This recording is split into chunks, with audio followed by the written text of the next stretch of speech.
Сыйыр неден жаралған? Сыйыр судан жаралған.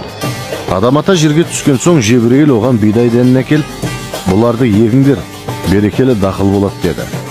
Адам ата мұны қалай егемін дегенде періште жерді жыртып дәнді ек, сосын суғар деді.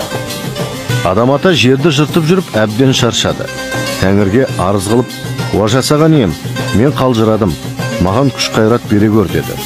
Жаббар хақ, өзенге қолыңды батыр, не ілінсе соны тартып шығар деді. Адам ата өзен суына қолын батырды.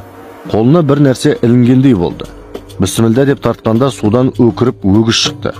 Оны соқаға жегіп, жұмысқа салды. Өгіз қырсық екен, қозғалмай сіресіп тұрып алды. Діңкесі құрған адам ата таяқталып малдың жамбасынан тартып жіберді. «Ей адам, неге ұрасың?» деді өгіз ашуланып. «Тіл алмағаның үшін» деді адам. Өгіз, «Сөз тыңдамаған соққыға лайық па? Айтқанды тыңдамай сен де бидай жеп, жұмақтан қуылғансың» деді. Адам ата, «Құдай маған сені берді, қыңырлығыңды біліп, сойылды жаратты. Енді Тәңірімнің бергенін пайдаланбасам, менікі нағыз мойынсұнбағандық болады. Әркім өз жазасын өзі тартар. Менің күнәмді сен арқаламайсың» деді де, өгізді екінші рет белден салып кеп жіберді. Сөзден жеңіліп, аузына құм құйылған өгіз айтқанға көніп, айдағанға жүрді. Ол содан бастап ләм-мим деп жағашпайды екен. Аузын буған өгіздей деген осыдан қалыпты.